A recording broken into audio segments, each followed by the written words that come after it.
Best Director at the Oscars 2026 will pit some of the biggest creatives in Hollywood against each other, and there's no shortage of contenders a year removed from Sean Baker's win for Anora. It's again my pleasure to bring you Screen Rant's view of the race and analysis of where things stand. So far, the best movies of 2025 are a great reminder of all the talented directors working today. We've already been treated to new films from filmmakers Bong Joon-ho, Ryan Coogler, Paul Greengrass, Mike Flanagan, Paul Thomas Anderson, Steven Soderbergh, Danny Boyle, and Spike Lee. Not all of them have realistic chances of getting recognized at the 98th Academy Awards, but some of them and their colleagues will be.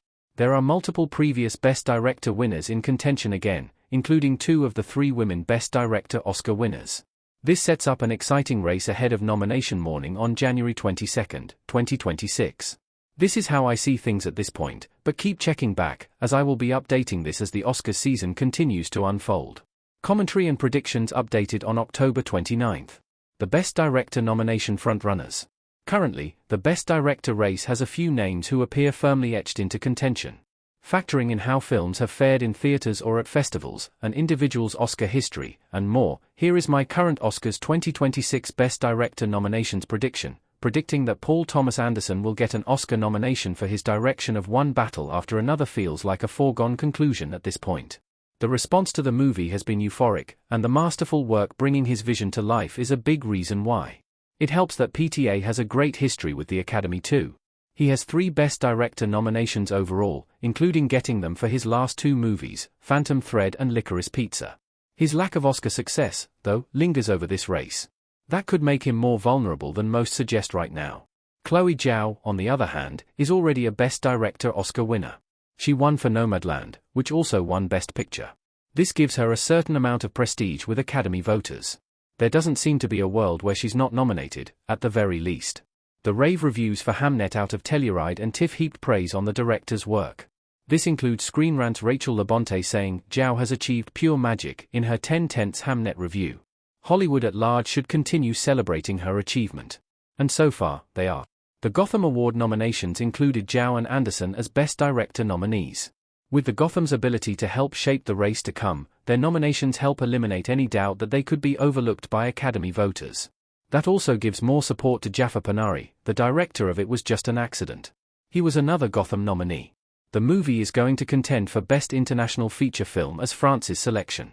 The increasing international membership in the Academy in recent years has brought a director from a Best International Film nominee in 6 of the last 7 years.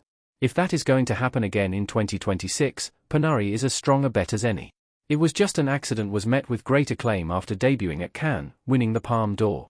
Adding to his case is Neon's involvement in the film, as the studio has delivered a Best Director nominee the last 3 years, including Sean Baker's win. Elsewhere, Ryan Coogler is very much in contention for a nomination, and possibly even a win, for Best Director. Sinners is one of the defining films of the year due to how he brought his vision for this thematically layered, brilliantly told, and incredibly entertaining blockbuster to life in an uncompromised form. Should he get the nomination, as predicted, Coogler would have the chance to become the first black director to win Best Director at the Oscars.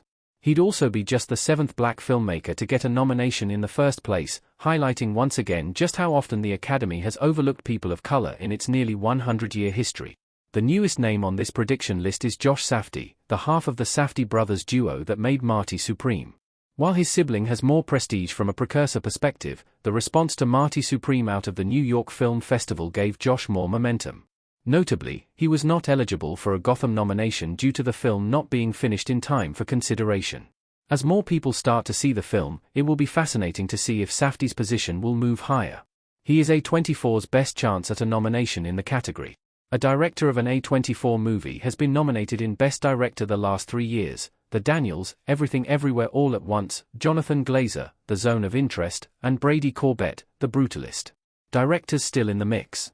The director category has some room to move as the rest of the award season plays out.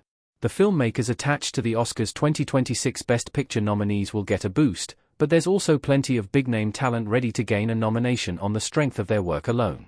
Looking strictly at my Best Picture nominee predictions, there are 5 directors not part of the predicted nominees here. Guillermo del Toro, Frankenstein; Joachim Trier, Sentimental Value; John M. Chu, Wicked; For Good; James Cameron, Avatar; Fire and Ash, and Clint Bentley, Train Dreams. Of those names, I'd put Trier, Del Toro, and Chu in the next 5 group who have the most realistic chances of jumping into the race. People have seen Trier and Del Toro's movies more broadly, while Chu's work still remains largely embargoed. Del Toro is a former winner in the category with The Shape of Water, which gives him some extra support. He's the only major contender in Best Director who has won before, so if there is some debate about the final nominees, his history could give him a major advantage. Speaking of former winners, I'm not expecting Cameron to earn a nomination. It's not impossible that one comes to pass, but it would take the Academy embracing Avatar, Fire and Ash on a wider scale than it did with Avatar, The Way of Water, where he wasn't even nominated. Image credit, Abacar Press Insta Rimages. Chu still has some work to do after he was snubbed for Wicked. And while Baumbach has delivered movies that the Academy nominates, his direction hasn't been recognized previously. That could continue with J. Kelly, which has stronger contention in original screenplay. Yorgos Lanthimos is another name with Academy history that looks to be on the outs. Bugonia has been well received, but it needs to really pick up momentum if it wants to contend here and beyond. Curiously, early awards wins for Filio, Best Director at Cannes, and Benny Safdie, Silver Lion at Venice, have not translated to stronger positions in the race. They are both on the outside looking in at the moment, but if one is to be viewed as a sleeper contender, it'd be Filio, as The Secret Agent is in a better spot with the Oscars than The Smashing Machine. There are other dark horse contenders lurking that could emerge.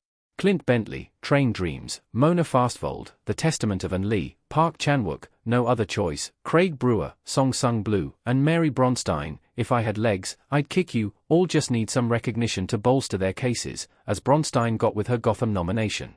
Unfortunately, the chances for filmmakers like Scott Cooper, Springsteen, Deliver Me From Nowhere, and Catherine Bigelow, A.